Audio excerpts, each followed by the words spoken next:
Betulkah kiamat telah dekat? Bapak Ibu rahmati Allah, Syekh Muhammad Ahmad Al-Mubayyad dari Syam, Palestina, beliau membuat sebuah kitab, menuliskan sebuah kitab yang berjudul Al-Mawsu'ah fil Fitan wal Malahim wa Asyratu Sa'ah. Ya. Ensiklopedi huru-hara akhir zaman beserta tanda-tanda kejadian hari kiamat. Beliau menukilkan satu hadis di mana Rasulullah SAW 3 kali berkata kepada para sahabat, "Ada inna min asyrati sa'ah." Ingatlah dari tanda kiamat telah dekat kepada kalian. Anturfa'al aswar wa tudwal akhyar. Orang-orang terburuk di muka bumi memimpin dunia. Munculnya orang-orang terburuk memimpin dunia. Wa tudwal akhyar, dan orang-orang terbaik pilihan umat disingkirkan. Ya, itu yang pertama. Anturfa'al aswar wa tudwal akhyar. Naiknya orang-orang yang buruk memimpin dunia dan disingkirkannya orang-orang terbaik pilihan umat manusia. Sudah terjadi belum Bapak Ibu? Sudah Bapak Ibu. Di mana Pak? Di luar negeri ya. Di negeri entah berantah ya. Di negeri autopilot. Itu yang pertama. Yang kedua, kemudian Rasul mengatakan lagi, "Ala inna min asyratis sa'ah." Ingatlah dari tanda kiamat telah dekat kejadiannya kepada kalian. Antuh bahal qaul wa tuhzanal amal. Munculnya kata-kata buruk, kata-kata cacian, kata-kata makian di mana-mana, dan disia-siakannya waktu untuk melakukan amal ibadah, amal saleh. Kita bisa menyaksikan Pak di gadget, di WA, di Instagram, di Facebook, bagaimana orang bangga mencaci maki ulama. Bukan hanya mencaci maki ulama, menghinakan Allah, menistakan agama, bahkan menghina Rasulullah SAW. Sudah terjadi Bapak Ibu? Sudah terjadi. Dan yang ketiga, ada inna min asyratis sa'ah. Ingatlah dari tanda kiamat telah dekat kejadiannya kepada kalian. Antuslal masnah fala yujadu ahdun man yughayyiruha. Ya. Dibacanya masnah dan susahnya ditemukan orang yang bisa merubahnya. Para sahabat bertanya, "Famal masnah ya Rasulullah?" Apakah masnah itu ya Rasulullah? Rasulullah SAW bersabda, "Al-masnah ma kutiba siwa kitab Allah." Sesuatu yang dicatat, ditulis selain daripada kitab Allah, kemudian manusia sering membacanya dan susah ditemukan orang yang bisa merubahnya, karena manusia butuh dengan masnah tadi. Kira-kira masnah tadi apa Bapak Ibu? Gadget gitu. Jujur Bapak Ibu, mana yang paling sering kita pegang dan kita baca? Gadget apa mushaf Quran? Gadget apa mushaf Quran Bu? Gadget. Yang ini ya? Bukan mushaf Quran, bukan? Bukan. Nah inilah masnah barangkali Bapak Ibu. Dan susah dirubahnya, susah ditemukan orang yang bisa merubahnya. Bagaimana kita merubahnya? Kita butuh dengan gadget ini. Manusia milenial, manusia akhir zaman butuh dengan teknologi. Dan hari ini teknologi menjadi warna dari kehidupan kita. Bahkan dalam teknologi komunikasi dan informasi. Ya. Dengan alat ini kita beraktivitas. Dengan alat ini mobilitas kita diatur. Dengan alat ini kita mengatur finansial kita. Bahkan dengan alat ini pula kita mengatur dan menyimpan data-data kita pribadi. Bahkan rekening kita di sini. Bahkan istri simpanan pun ada di sini. Betul Bapak Ibu? Oh betul, jujur Pak. Inilah gadget Bapak Ibu, susah ditemukan. Baik, ya, Bapak Ibu rahmati Allah subhanahu wa ta'ala, kita bahas fitnah Dajjal. Siapakah Dajjal? Tadi sudah saya sampaikan sedikit. Bapak Ibu rahmati Allah, kita langsung ke Nabi Isa alaihissalam. Boleh Bapak Ibu? Dan saya minta izin berdiri, boleh Pak? Maaf, saya agak sedikit pegal di pinggang saya. Bapak Ibu rahmati Allah subhanahu wa ta'ala, di zaman Nabi Musa alaihissalam, umat Nabi Musa disesatkan oleh Samiri. Tadi saya sampaikan Samiri, ya itu lahir 100 tahun sebelum Nabi Musa diutus di Samirah, Palestina. Di Samirah, Palestina. Samiri. Nah, dia menyesatkan umat Nabi Musa alaihissalam menyembah patung anak sapi. Kita lihat patung anak sapinya masih ada sekarang Bapak sekalian.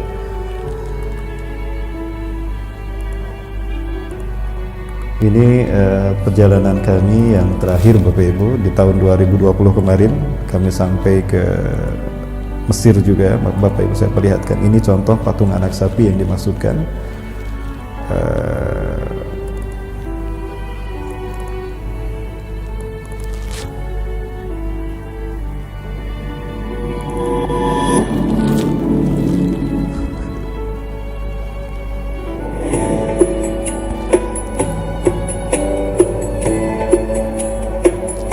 Ini hari yang ke-6 sampai yang ke-9 kami menghabiskan 4 hari di Mesir Bapak Ibu. Di antara kita keluar. Alhamdulillah wa la ilaha illallah Allahu akbar. Ini adalah tempat yang paling. Nah, ini patung anak sapinya Bapak Ibu. Terlihat ini kepalanya, ini matanya, ini kakinya, 2. Dan ini kaki belakangnya di belakang. Ya. Dan patung anak sapi ini bersuara. Suci di dunia, tempat yang suci bagi umat Islam. Ini adalah lembah yang dinamakan lembah Dua. Disinilah Allah Subhanahu Wa Taala mendekat kepada Nabi Musa AS, memberikan wahyu yang pertama kepada Nabi Musa, dan di sini Nabi Musa AS mendapatkan beberapa mukjizat. Nah, ini uyun Musa, di dalamnya ada batu yang dipukul Nabi Musa dan mengeluarkan air. Sampai sekarang airnya masih ada Bapak Ibu. Tapi sayang sekali airnya sudah berwarna hijau dan agak sedikit bau ya. Tidak terawat, tidak diolah dengan baik oleh oleh pemerintah Mesir Bapak Ibu. Ke belakang itu ada Laut Merah yang dibelah oleh Allah melalui tongkat Nabi Musa AS. Bapak Ibu Allah. Nah, kemudian ketika kaumnya disesatkan oleh patung anak sapi, marah Nabi Musa AS. Bahkan lauhnya pun diangkat dan dihancurkan. Saking marahnya Nabi Musa, hancur tuh lauhnya. Ya, orang-orang yang menyembah patung anak sapi mengikuti Samiri itu taubatnya dibunuh oleh orang yang beriman. Pertanyaannya, kenapa yang mengikuti Samiri dibunuh, sementara Samirinya tidak dibunuh, diusir sama Nabi Musa? Karena yang membunuhnya bukan Nabi Musa, yang membunuhnya adalah Nabi Isa AS. Ini clue bagi saya kalau Samiri adalah Dajjal. Ini clue pertama. Ya, mohon maaf. Clue kedua, clue pertama dia lahir di Samirah. Clue kedua dia diusir oleh Nabi Musa. Terus diusir Nabi Musa, datang ke para nabi berganti-ganti nama. Sampai di zaman Nabi Isa alaihissalam, dia bernama Yudas Iskariot untuk menutupi citranya. Ya. Pengikut Nabi Isa cuma ada 12 orang Bapak Ibu. Tapi kemudian masuk Yudas Iskariot jadi 13. Nah, Isa bin Maryam alaihissalam Nabiullah berkata, hati-hati, iblis masuk ke tengah-tengah kalian. Ketika Nabi Isa mengatakan demikian, Hawariyun menganggap iblis itu jin yang tidak terlihat. Selama itu memang mereka menganggap demikian. Ternyata bukan yang dimaksudkan Nabi Isa. Yang dimaksudkan Nabi Isa adalah sosok yang bernama Yudas, yang memahami kata-kata Nabi Isa dengan baik dan benar adalah Barnabas, pengikut Nabi Isa yang setia. Barnabas. Pernah mendengar nama Barnabas? Terkait dengan Injil Barnabas. Saya pernah membaca Injil Barnabas tahun 97 Bapak Ibu. Isinya sama dengan Quran. Sama dengan Quran. Ada cerita tentang Injil Barnabas, tapi kalau saya ceritakan nggak panjang. Dan ini yang terjadi di Vatikan. Injil Barnabas digunakan selama berabad-abad untuk pembaptisan. Hilang dicuri oleh seorang padri pengampun dosa dari Selangor. Karena padri ini dia melihat bahwa isinya ternyata sama dengan Quran. Dia masuk Islam, Pak. Padri dari Vatikan masuk Islam.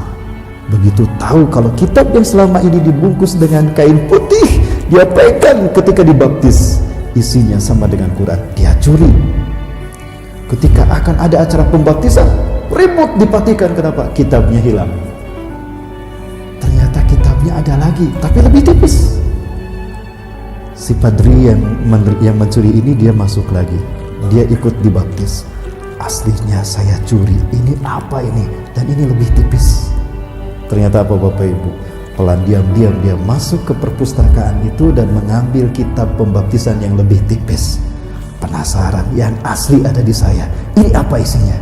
Ketika dibuka isinya Quran.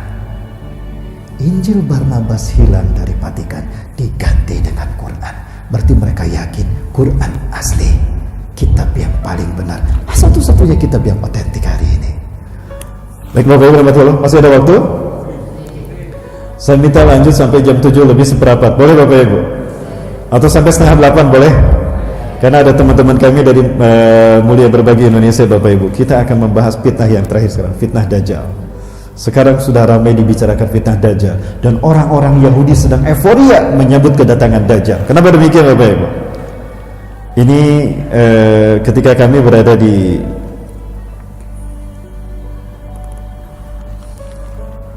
sebentar Bapak Ibu, ini di saat kami berada di sana Bapak Ibu sekalian, saya ada tugas karena studi saya dulu S1 saya mengambil mulazamah di Gaza University Pak, di Palestina, dalam arti saya mencoba belajar kepada beberapa syekh di sana Bapak Ibu sekalian yang mati Allah. Orang-orang Yahudi sekarang sedang bersukaria. Kenapa? Karena Dajjal yang mereka tunggu-tunggu telah tiba, telah dekat kemunculannya. Kenapa demikian Bapak Ibu sekalian yang mati Allah? Karena sapi merah yang akan menjadi korban bagi Tuhan mereka telah ada hari ini. Sedikit Bapak Ibu, mohon maaf saya potong. Ini euforianya orang-orang Yahudi hari ini.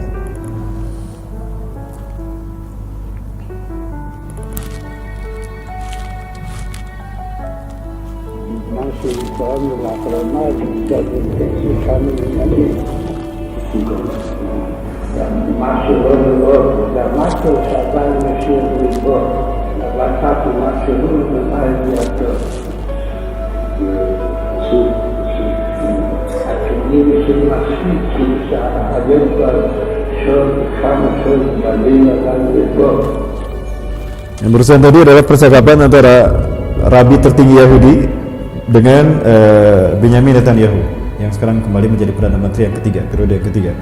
Bapak Ibu rahmati Allah Subhanahu wa taala. Ciri-ciri Dajjal akan muncul versi mereka apabila lahir seekor sapi jantan berwarna merah bersih tanpa cacat di seluruh tubuhnya, red heifer, dan sekarang red heifernya sudah ada. Ini dia red heifernya. Years we've been waiting for a perfect red heifer, a paraduma. You know, people think that finding a real red heifer is impossible, but the truth is there are thousands of red cows throughout the world. Ini red heifernya Bapak Ibu. Jadi apabila lahir seekor sapi jantan, dia berwarna merah seperti ini dan bersih semuanya, tidak ada warna lain, kemudian tidak ada cacat di kakinya sedikit pun dan di seluruh tubuhnya, maka inilah sapi yang akan dikorbankan untuk Dajjal, Mesaya. Dajjal versi kita, Mesaya versi mereka, Yesus Kristus versi mereka, orang-orang Kristen. Betulkah demikian Bapak Ibu? Saya lihat sendiri Bapak Ibu. Ini kami rekam bagaimana kebahagiaan mereka. Mereka masuk ke Masjidil Aqsa tanpa dihentikan.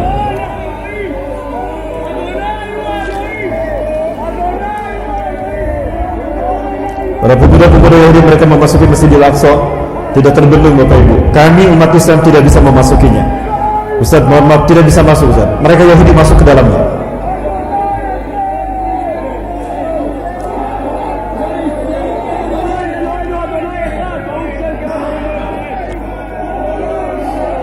Kembali ke yang tadi Bapak sekalian. Tadi Yudas masuk ke tengah-tengah Hawariyun. Kemudian diamati terus. Ya, Nabi Isa sampailah di Jericho. Kemungkinan besar di Jericho Bapak Ibu. Dan menurut saya Nabi Isa alaihissalam tidak lahir di Bethlehem. Ya, di Bethlehem saya tidak menemukan adanya kebun kurma. Di dalam surat Ali Imran Allah berfirman kalau Siti Maryam itu lahir di Siti Maryam pergi ke kebun kurma lalu melahirkan Nabi Isa. Nabi Isa dilahirkan di kebun kurma.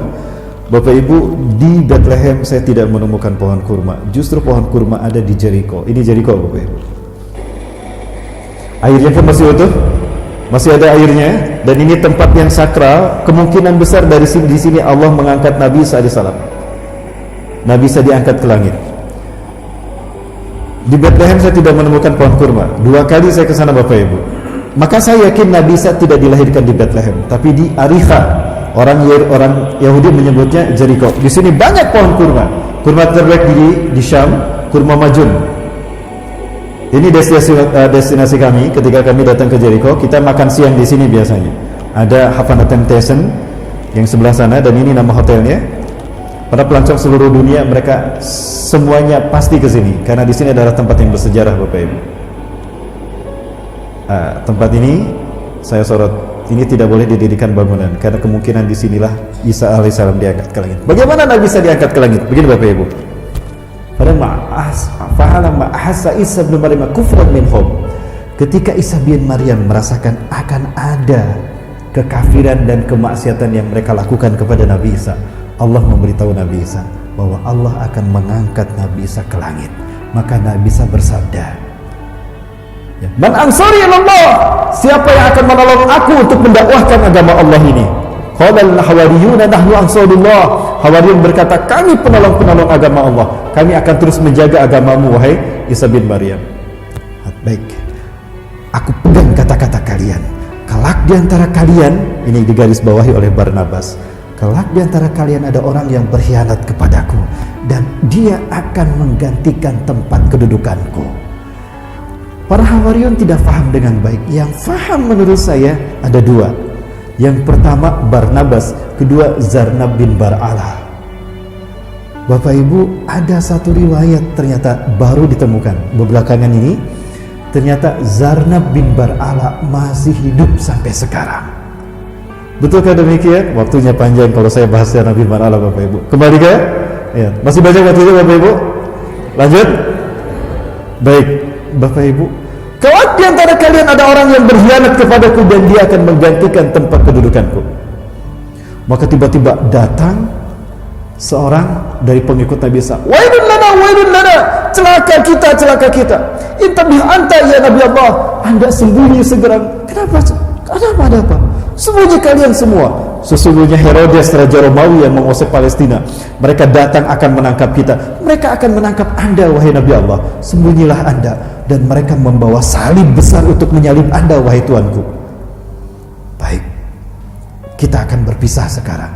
Dan kalian sudah saya ambil sumpah, kalian akan pergi mendakwahkan Islam setelah aku nanti diangkat Allah. Baik, ya. Maka sembunyi semua mereka. Maka datanglah Herodes dengan tentara Romawi, dan ada di tengah-tengah mereka pendeta Sanhedrin, pendeta Yahudi yang memalsukan Taurat menjadi Talmud, Bapak Ibu. Mereka menghapus Taurat dari tempatnya. Yuharifuna al-kalima an mawadih, summa yaktubuna al-kitaba bi aydihim, lalu mereka menulis mengarang ayat dengan tangan mereka. Summa yaquluna hadza min indillah, lalu mereka mengatakan ini datang dari Allah. Wa ma huwa min indillah. Ringkas cerita Bapak Ibu, Herodes datang dan berkata di atas kudanya, aku tahu kalian bersembunyi di sekitar sini. Begini, sebelum aku sergap kalian semua, aku tawarkan dengan kebijaksanaanku, siapa di antara kalian yang mau keluar memberitahukan di mana Al-Masih bersembunyi, aku akan mengangkatnya sebagai patih kerajaanku, dan aku akan memberi dia sepertiga harta kerajaan Pontius Pilatus. Bapak Ibu, Yudas Iskariot, dia Dajjal, dia ingin menguasai dunia, dan dia butuh kekuasaan untuk mempengaruhi dunia. Maka diam-diam Yudas keluar. Aku tahu di mana Al-Masih bersembunyi. Ikuti aku. Dia ada di sana. Maka Herodes mengatakan, ikuti dia. Kamu pergi. Beberapa tentara Romawi ikut kepada kepada Yudas Iskariot. Di saat mereka akan masuk ke tempat Nabi Isa bersembunyi, Allah berfirman kepada Nabi Isa alaihissalam. Quran surat Ali Imran ayat 55. Boleh minta dibacakan? Quran surat Ali Imran 55. Bapak Ibu, surat Ali Imran ayat 55. A'udzubillahi minasyaitonirrajim. Iz qala Allahu ya Isa inni mutawaffika. Ingatlah ketika Allah berfirman, "Hei Isa, aku akan mewafatkan engkau." Saya bertanya Bapak Ibu, apa arti wafat? Wafat apa artinya? Betulkah wafat artinya meninggal? Silakan buka Quran surat Al-An'am ayat ke-60. Surat ke-6 ayat ke-60. Wa huwa alladzi yatawaffakum bil-lail wa ya'lamu ma jarahtum bin-nahar. Dialah Allah yang telah menidurkan kamu di waktu malam. Yatawaffakum bil-lail, menidurkan kalian di waktu malam. Wa ya'lamu ma jarahtum bin-nahar, dan Allah mengetahui apa yang kalian lakukan di siang hari. Bapak Ibu, wafat di sana artinya bukan mati tapi tidur. Ini mutawafika, aku akan menidurkan engkau hai Isa. Wa rafiqa ilayya, dan engkau akan aku angkat ke sisiku. Berarti hari ini Nabi Isa ada di mana? Di sisi Allah. Dalam keadaan apa? Tidur. Ustadz, masa tidurnya ribuan tahun? Tunggu dulu. Tidurnya di mana? Tidurnya di sisi Allah, bukan di Pekanbaru. Di Pekanbaru 2000 tahun di sisi Allah. Wa kana miqdaru yaumi ka alfa sanatin mimma ta'udun. Satu hari di sisi Allah 1000 tahun yang kalian hitung. Sekarang 2021 Masehi di sisi Allah baru 2 hari. Berubah tidak Nabi Isa? Tidak. Maka Nabi Isa akan turun. Ya. Lanjut Bapak Ibu ya. Tidak akan keluar. Tidak muntaber, mundur tanpa berita. Lanjut Bapak Ibu. Maka ketika Yudas masuk, Nabi Isa ada tidak? Nabi Isa sudah diangkat ke langit. Yudas masuk, pelangak-pelangak dia. Hah? Kemana dia? Tadi Isa bin Maryam ada di sini. Nah, di saat itulah Yudas Iskariot, Allah serupakan tubuhnya menjadi Isa bin Maryam. Quran surat An-Nisa ayat 157. Wa qulihim inna qatalna al-masiha Isa ibn Maryam Rasulullah. Dan klaim para pendeta Sanhedrin Yahudi, kami telah membunuh Isa bin Maryam utusan Allah. Wa ma qataluhu wa ma salabuhu walakin syubbiha lahum. Mereka tidak membunuh Isa bin Maryam. Oh, berarti Nabi Isa tidak dibunuh. Mati tidak? Kan tidak dibunuh. Wa ma salabuhu, dan mereka tidak menyalib Nabi Isa. Berarti yang disalib siapa? Walakin syubbiha lahum, tetapi diserupakan untuk mereka. Yudas ketika masuk ke tempat Nabi Isa bersembunyi, ketika dia keluar, dia sudah berubah menjadi Isa bin Maryam. Dialah yang ditangkap oleh Herodes. Gitu dong, gentle, itu pemimpin namanya. Sini, loh, kok jadi aku yang ditangkap? Lalu dia ditidurkan, udah diam. Aku bukan Isa, lastu Isa. Ana Yudas alladzi adalakum ilaihi. Aku bukan Isa, aku Yudas yang menunjukkan kalian kepadanya. Udah diam, wajah kamu wajah Isa. Galau para pengikut Nabi Isa. Nabi Isa ditangkap, Nabi Isa ditangkap. Itu Isa bin Maryam. Cuma Barnabas yang yakin dan Zarna bin Bar'ala yang yakin kalau itu bukan Nabi Isa, tapi Yudas Iskariot. Masih ingat tadi apa kata Nabi Isa sebelum diangkat ke langit?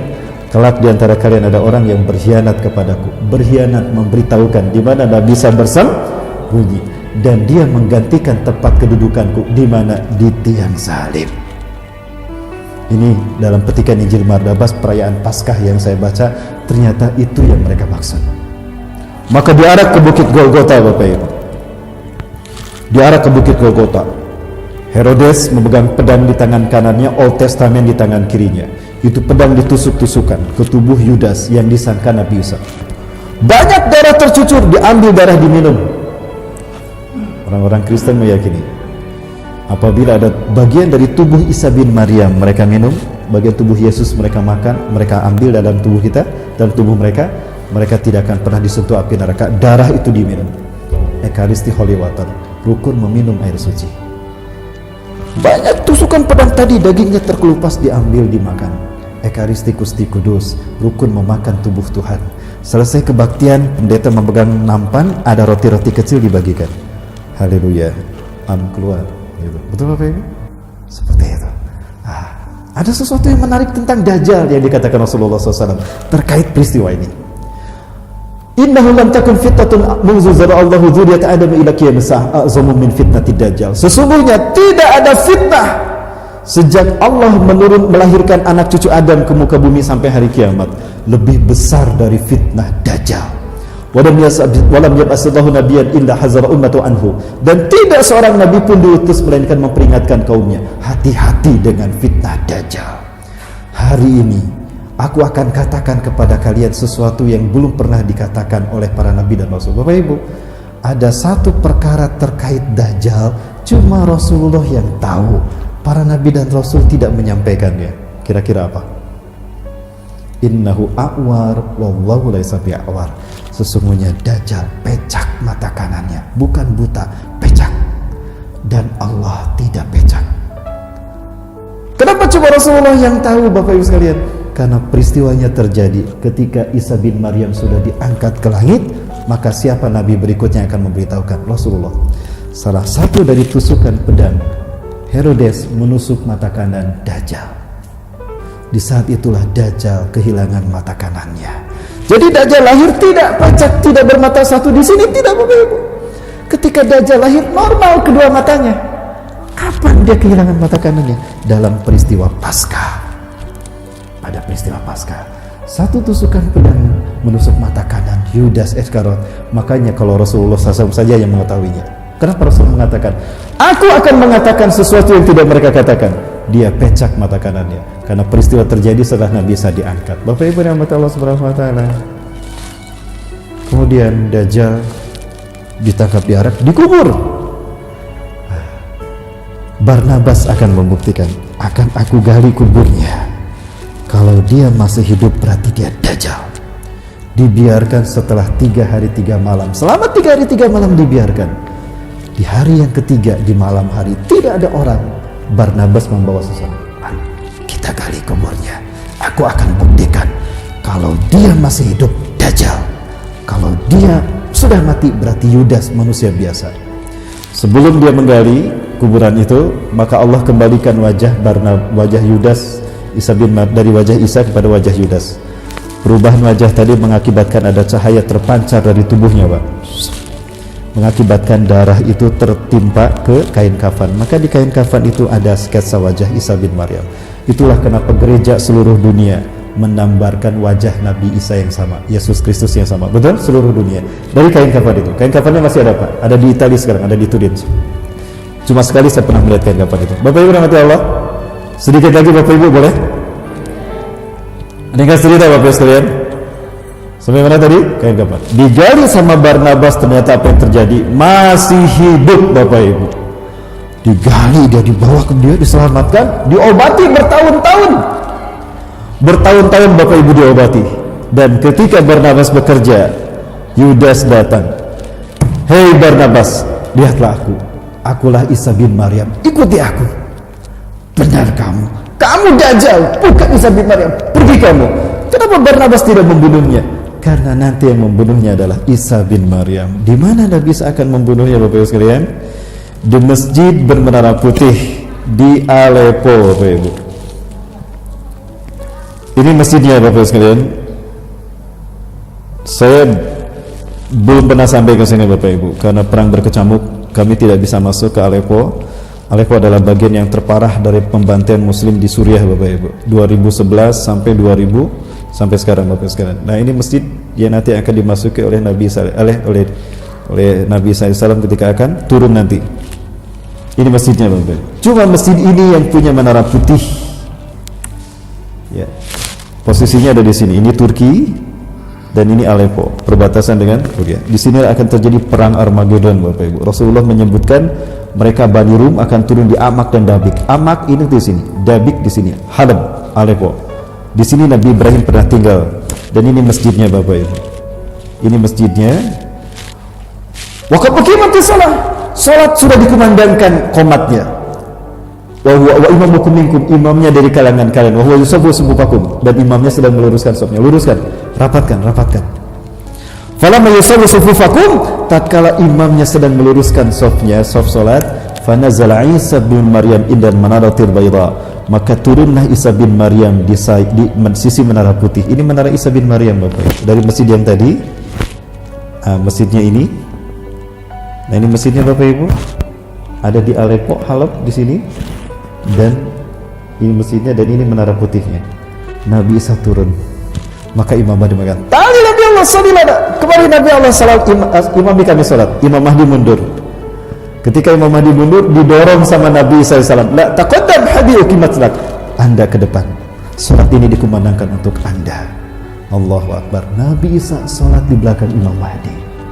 Ini kata-kata Rasulullah SAW. Minna yusallah khalfahu Isa bin Maryam. Dari keturunanku nanti ada Imam Mahdi yang dia akan menjadi imam di mana Isa bin Maryam salat di belakangnya. Allahu Akbar. Nabi makmum kepada Imam Mahdi. Saking mulianya yang mengamalkan Quran sunnah hari. Selesai salat berjamaah subuh, Nabi mengatakan, "Iftahil bab." Buka pintu masjid ini. Ketika pintu masjid ini dibuka Bapak Ibu, kemudian apa yang terjadi? Tampaklah Dajjal dengan 70.000 pasukannya. Sayati alaikum Dajjal wa yattabi'una sab'una alaf al-yahud min wadi isfahan ala jabhatil fars. Dajjal akan datang kepada kalian Dia akan diikuti oleh 70.000 orang-orang Yahudi dari lembah Isfahan. Bapak Ibu rahmati Allah, Yahudi yakin, tadi sudah saya perlihatkan, Dajjal akan segera datang. Dikejar dia. Mohon maaf Bapak Ibu, ketika pintunya dibuka, bau keringat, wanginya keringat Nabi Isa, kata Rasulullah, itu akan menghantam mereka. Orang kafir yang menciumnya akan mati seketika. Begitu pintu itu dibuka, harumnya tubuh Nabi Isa menghantam 70.000 Yahudi tadi. Yang di sektor depan mati itu tiba-tiba plok plok plok plok plok plok. Sisanya lari tunggang langgang. Dikejar sama kaum muslimin mengambil senjata sampai bertakbir, Allahu Akbar, mengejar mereka. Dimanapun Yahudi dan Yahudi saat itu bersembunyi di balik batu dan pohon, takulu syajar wahajar, batu dan pohon berkata, sini, di belakangku ada Yahudi, bunuh dia, kecuali Gorkot, pohon Gorkot. Pohon Gorkot itu memang rapat Pak, daunnya kecil-kecil seperti ini, dan itu ada di pinggir-pinggir jalan. Kalau kita ke Israel Bapak Ibu, ke arah Bet-Sean, Baisan, ke arah Danau Tiberias, kita akan melihat di kanan kiri itu ada banyak pohon Gorkon. Di ujungnya, di atas puncaknya baru rumah-rumah Yahudi. Israel tidak pernah membangun rumah di pinggir jalan karena mereka takut dibantai kaum muslimin. Mereka selalu membuat rumah pinggir jalan, pohon dulu, lalu di atas ada benteng tembok batu, baru di belakang ada rumah. Maka kata Rasulullah, mereka bersembunyi di balik batu dan pohon berkata, di belakangku Yahudi, kecuali pohon Gorkon. Sementara Dajjal dia menggigil, aduh, malaikat mautku sudah ada Isa bin Maryam. Maka lari Dajjal, dikejar sambil Nabi Isa. Kemanapun dia pergi, Nabi Isa selalu ada di depan. Mau pergi. Datang ke barat, pergi ke arah barat, Nabi Isa sudah di barat. Kamu tidak bisa lari karena hari ini kamu milik saya. Maka para sahabat, apa yang terjadi? Takut Dajjal. Terdamparlah dia di pintu Lud, Bapak Ibu. Pertanyaannya, seperti apa pintu Lud? Lud adalah 13 km dari Tel Aviv, Bapak Ibu. Rasulullah bersabda begini, Isa bin Maryam akan membunuh Dajjal di gerbang Lud, sebuah kota 13 mil dari timur Tel Aviv. Bapak Ibu, Lud sekarang sudah dibangun pangkalan militer angkatan udara Israel. Pinter mereka, berarti mereka yakin dengan yang disalsu. Sekarang ada pangkalan militer udara. Tujuannya apa? Jika Nabi Isa turun, nanti akan ditembak sama mereka. Bapak Ibu, jadi mereka yakin dengan hadis Rasul. Saya hanya lewat saja di Lud, Pak. Kita tidak bisa masuk. Rombongan kami hanya melewati Lud saja. Ada satu pintu yang menarik, Pak. Apakah di pintu ini nanti Dajjal akan dibunuh Nabi Isa? Wallahu a'lam bishawab. Ini satu pintu yang bertuliskan seperti ini. Allahu Akbar. Apakah di sini nanti Nabi Isa akan membunuh Dajjal? Wallahu a'lam bishawab. Dibunuh Dajjal. Kamu yang memfitnah saya Tuhan. Terus kamu yang menuduh saya 1 dari 3 Tuhan. Terus kamu yang menuduh saya anak Tuhan. Habis itu darahnya terciprat pada kaum muslimin. Maka matilah Dajjal saat itu. Bapak Ibu sekalian mati Allah. Tapi sayang sekali, Zionis Yahudi mereka sekarang sedang ngebet menguasai kitab Palestina. Kenapa demikian Bapak Ibu? Karena mereka yakin Dajjal Mesaya akan segera muncul, maka mereka harus segera mendirikan istana bagi Dajjal Mesaya. Pertanyaannya, di mana istana itu akan dibangun? Ini dia Bapak Ibu. Ini adalah kiblat kita yang pertama. Ini adalah bumi Isra Mi'rajnya Rasulullah Sallallahu Alaihi Wasallam. Ini Al-Aqsa Bapak Ibu. Nah, dinding Al-Aqsa pertama itu di sini. Al-Aqsa itu alun-alun Bapak Ibu. Dimulai dari sini, dari dinding sebelah utara, ini barat, ini timur, ini selatan, sampai dinding sebelah sini Bapak Ibu, sebelah sini, jauh ke sana.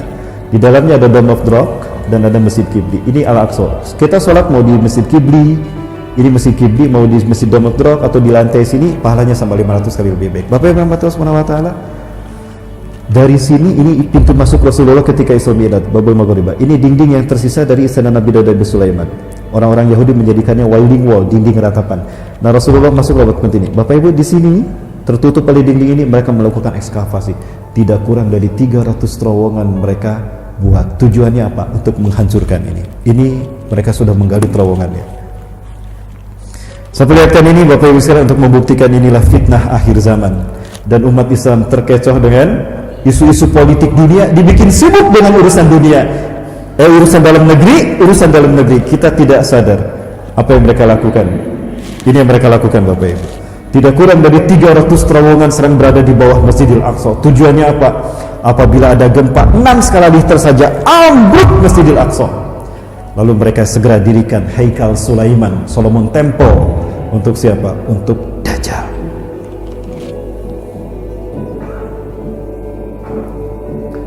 Ini Wailing Wall, dinding ratapan. Nah, Rasulullah masuk lewat pintu yang di atas. Ini terowongan-terowongannya Bapak Ibu. Syekh Raid Solah, pejuang dan mujahid, semoga Allah menjaga beliau, hafizahullah. Beliau melihat langsung, ini film-film seperti ini kita juga dapatkan dari Syekh Raid Solah. Pemuda-pemudi Yahudi mereka gerakan untuk menghancurkan kiblat kita ini, dan mereka mengklaim ada peninggalan istana Nabi Daud di bawah. Bahkan ada tabut yang hilang dari orang-orang Yahudi ada di sana. Ini orang-orang pemuda-pemuda Yahudi digerakkan masuk ke Masjidil Aqsa. Tujuannya apa? Menghancurkan kiblat kita yang pertama.